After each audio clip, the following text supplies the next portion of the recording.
Kadang, keheningan itu bukan kedamaian. Itu hanya suara dari sesuatu yang tak lagi sanggup didengar oleh jiwa. Namaku Augusto Ribeiro. 62 tahun. Pensiunan. 3 tahun sudah menjadi duda. Selama 1 tahun penuh, aku berpura-pura tuli. Dan apa yang kudengar, menghancurkanku. Hal pertama yang harus kau pahami adalah, keheningan itu berat. Ia menempel di dinding.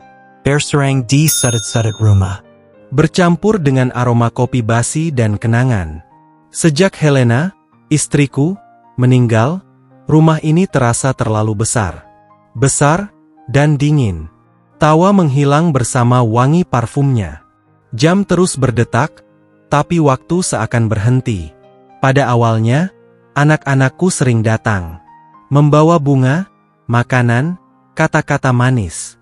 Namun perlahan, mereka datang semakin jarang. Lalu hanya datang saat butuh sesuatu. Dan akhirnya, mereka tidak datang sama sekali. Aku tinggal sendiri. Hanya dengan anjingku, foto-foto lama, dan suara langkah kakiku sendiri. Sampai suatu hari, dokter melihat hasil pemeriksaanku, menarik napas panjang dan berkata, "Telinga Anda mengalami gangguan pendengaran sebagian. Anda akan membutuhkan alat bantu dengar." Kalimat itu memberiku ide. Sebuah ide aneh. Tapi entah kenapa, terasa seperti bisikan dari jiwaku sendiri. Karena ada sesuatu di dalam diriku yang berkata, mungkin, kalau aku berpura-pura tidak mendengar, aku akan tahu apa yang sebenarnya mereka pikirkan tentangku. Pada awalnya, itu mudah. Aku berpura-pura tuli dalam setiap percakapan. Membuat gerakan seperti orang yang tak mengerti. Mereka berbicara lebih keras. Tertawa. Dan perlahan, berhenti menahan kata-kata mereka. Aku masih ingat pukulan pertama. Sore hari di hari Minggu. Aku duduk di beranda, memandangi taman yang dulu dirawat Helena. Anakku, Marcelo, sedang berbicara di telepon dengan istrinya. Suaranya terdengar menembus jendela yang setengah terbuka. Ibunya meninggalkan rumah ini atas nama mereka berdua. Aku hanya perlu dia menandatangani. Orang tua itu bahkan tidak akan sadar. Aku membeku. Cangkir kopi bergetar di tanganku. Kopi panas menetes di jemariku. Tapi yang menyakitkan bukan panasnya, melainkan dinginnya. Marcelo, anakku. Anak yang dulu kupanggul di bahuku, yang tertidur di dadaku. Kini berbicara tentangku seolah aku hanya batu penghalang. Sejak hari itu, aku mendengar segalanya. Meskipun aku berpura-pura tidak mendengar apa-apa. Aku mendengar menantuku mengeluh. Kita tidak bisa terus membiarkan dia di sini. Dia cuma menempati ruang. Aku mendengar cucuku bertanya polos. "Mama, kenapa kakek tidak bicara sama kita lagi?" Dan ibunya menjawab sambil tertawa kecil. "Karena dia sudah agak pikun, Nak." Hatiku mengerut.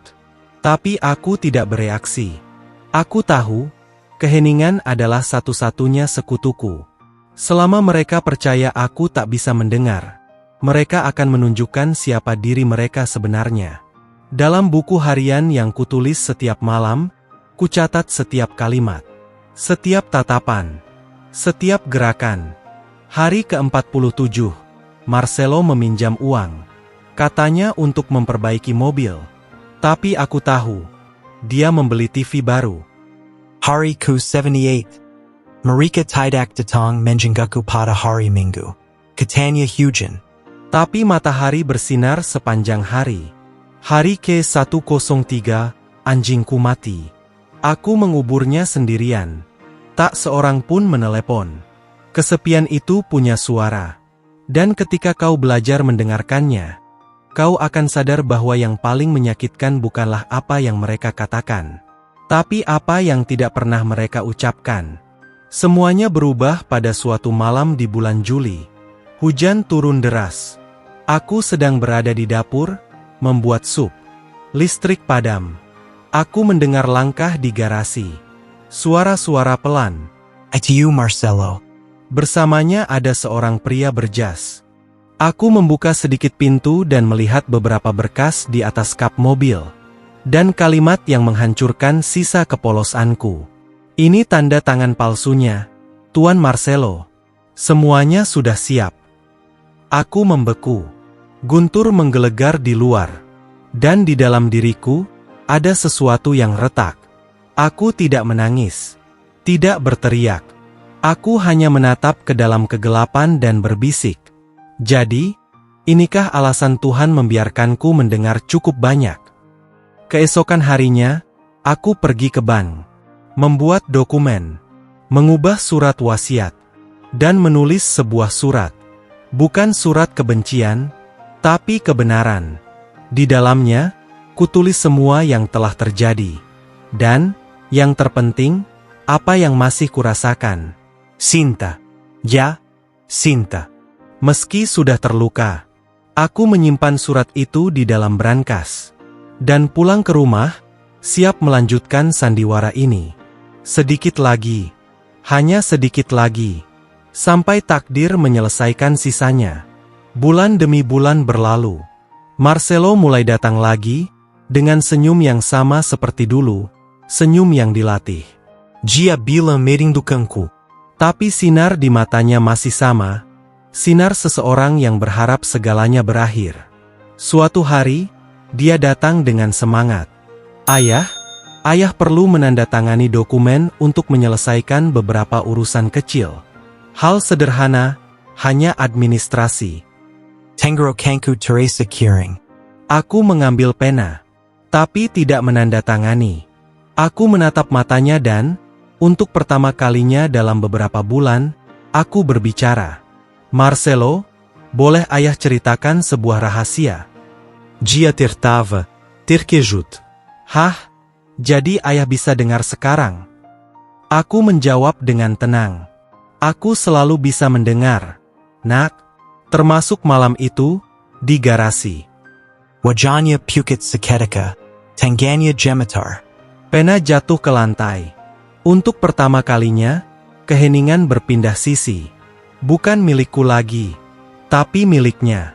Ayah, aku bisa jelaskan. Tak perlu, potongku. Semuanya sudah selesai. Aku menyerahkan surat itu padanya. Di dalamnya ada salinan surat wasiat yang baru. Dan, dalam amplop terpisah, sebuah rekaman. Itulah yang kau katakan tentangku, saat kau pikir aku tidak bisa mendengar. Dia mulai menangis. Tapi semuanya sudah terlambat. Kau menginginkan rumah ini, Marcelo. Baiklah. Sekarang rumah ini akan menjadi milikmu. Tapi, rumah yang sejati, itu sudah kau hancurkan sendiri. Aku meninggalkannya di ruang tamu, memeluk rasa bersalahnya sendiri. Dan aku pergi. Aku pindah ke rumah kecil di pedesaan. Membeli radio tua, seperti yang biasa didengarkan Helena saat memasak. Kadang aku membiarkannya menyala pelan. Bukan karena ingin mendengar musik, tapi karena suara itu mengingatkanku bahwa aku masih hidup. Aku menerima surat dari Marcelo. Beberapa penuh penyesalan. Yang lain berisi permintaan maaf. Tapi aku belum membalas satu pun. Bukan karena dendam, tapi karena terkadang, pengampunan perlu matang dalam keheningan. Setiap pagi, aku menyiram tanaman dan berbicara pada kenangan tentang Helena. Kau benar, cintaku. Orang-orang menunjukkan siapa mereka sebenarnya, ketika yang lain memilih diam. Waktu berlalu. Kini aku tak lagi merasakan marah. Tahu Sadie. Hanya semacam kedamaian yang tak bisa dimengerti oleh kebisingan dunia. Dan jika kau sudah sampai di sini, ingatlah ini. Keheningan juga berbicara. Dan ketika ia berbicara, seluruh kebenaran terungkap. Jika kisah ini menyentuh hatimu, mungkin karena di dalam dirimu juga ada sesuatu yang kau pura-pura tidak dengar. Kadang, hidup berbicara dalam keheningan. Dan siapapun yang benar-benar mendengar, tak akan pernah sama lagi. Berlanggananlah. Bukan untukku, tapi untuk semua kebenaran. Yang masih hidup di dalam keheninganmu sendiri.